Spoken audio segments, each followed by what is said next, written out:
Alors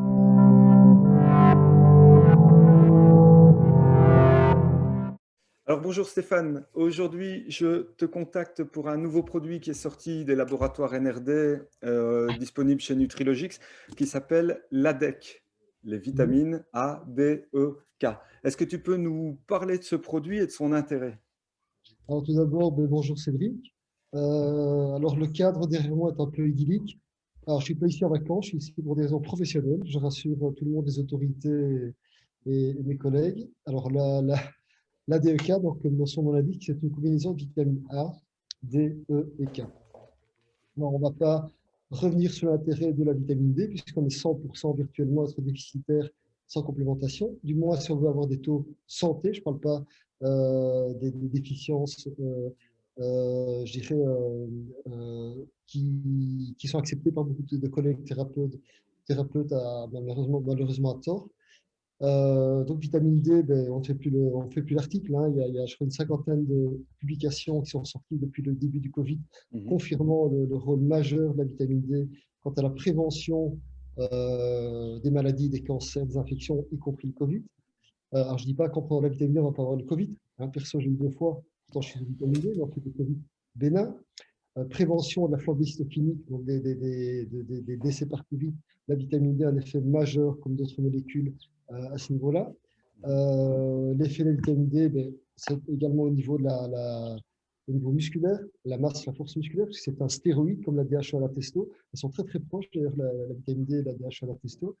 Également, au niveau de l'immunité, j'en ai parlé, prévention cancer, évidemment l'ostéoporose, au niveau du psychisme, puisque sans vitamine D, on ne fait pas de sérotonine, hein, Mhm. dépression saisonnière. Et j'ai écrit un bouquin là-dessus, je pourrais multiplier les effets de la vitamine D. Tout le monde le connaît maintenant. Alors, toujours intérêt associé la vitamine D à la vitamine K. La vitamine K, donc on a un effet synergique tant au niveau de leur absorption qu'au niveau de leur action, Mhm. sachant que la vitamine K2, le métaquinone, a également un effet de prévention de calcification du tissu mou. Donc, dès qu'on monte à des taux de vitamine D assez élevés, de l'ordre de 5, 8, 10, 12 unités par jour, pour avoir des taux santé au-dessus de 80 mg, on a toujours intérêt, on doit même mettre la vitamine K2 en associé. Donc la vitamine K a un effet de calcification, favorise la calcification osseuse, Mhm. empêche la calcification des artères qu'on appelle artérosclérose, empêche relativement la présence de la fabrication de calculs de la vésicule et du rein. Elle a également un effet préventif cancer. Enfin, il y a de multiples effets de la vitamine K. Je peux en parler pour une demi-heure.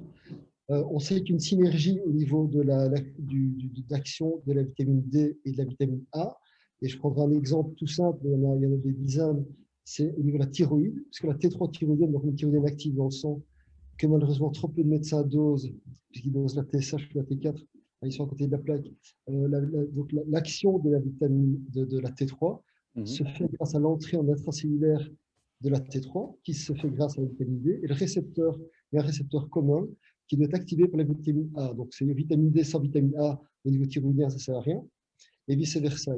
Donc on a un effet synergique de la vitamine A, également d'autres effets. On sait au niveau de la vision, puisque c'est la première cause de cécité dans le monde, mais à des déficits plus bas, on a des problèmes de vision nocturne, des problèmes de moins de bonne vision des couleurs, au Mhm. niveau également de la qualité de la peau, la sécheresse de la peau sur le niveau du visage, qu'on appelait, quand j'étais gosse, les dartes, hein, les plaques sèches dans le visage, a un effet également au niveau de la synthèse de certaines hormones, mais également au niveau de la maturation des organes. Alors j'étais très surpris cette semaine, il y a quelques jours, d'avoir une patiente en fonctionnel dont le gynécologue lui a suggéré, lui a dit qu'elle devait absolument arrêter de prendre semi-de-foie de morue alors qu'elle était en de vitamine A, alors qu'elle était enceinte.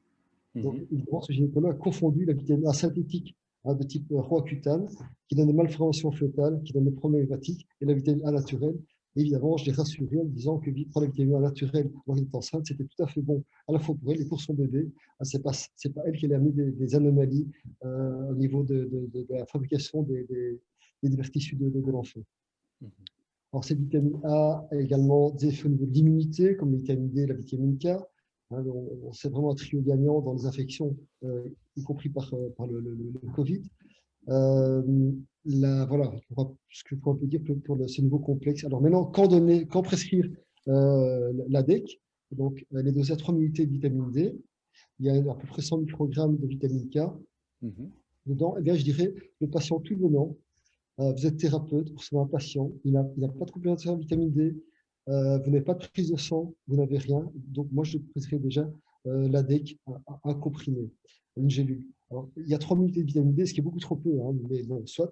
Mais, et en attendant d'avoir des dosages sanguins, maintenant, rien n'empêche, si le thérapeute veut être encore plus performant, de mettre à côté de l'ADEC, de mettre en plus 3 unités de vitamine D pure. Mhm. Alors, il met son patient en moyenne à 6 unités, ce qui est souvent trop peu, mais quand même déjà pas mal, mieux que rien.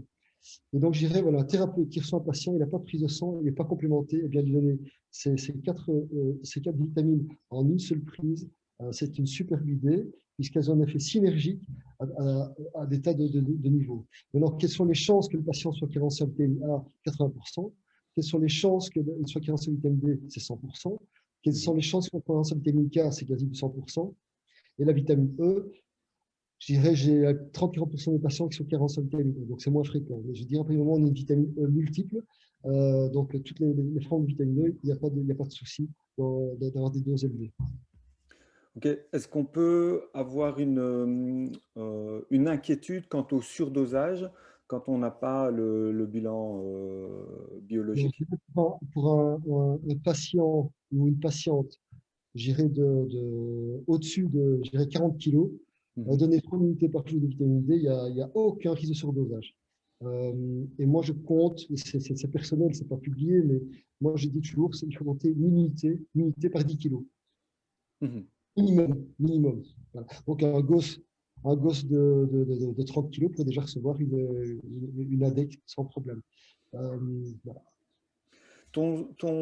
Ta vision sur l'inquiétude que beaucoup rencontrent avec la vitamine K et les anticoagulants, qu'est-ce que tu en penses? C'est controversé, mais moi, franchement, je ne la déconseille pas. Donc, Mhm. je n'aurais pas des méga-doses de vitamine K, mais de l'ordre de 100 microgrammes, comme présent dans la DEC, il n'y a pas de souci, même si le patient est sous anticoagulant de type coumarinique. Maintenant, il ne faut pas confondre anticoagulant anti-coumarinique, donc anti-vitamine K, et anticoagulant type aspirine ou autre. Ce n'est pas du tout le même mode d'action.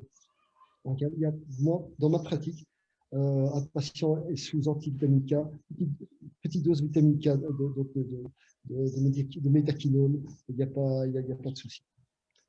Mais si le thérapeute veut jouer la prudence, il va utiliser simplement la vitamine D sans vitamine K. Mhm. Ok, merci pour ces explications. On se retrouve dans une prochaine vidéo. Au revoir. Bonne journée, salut! Salut.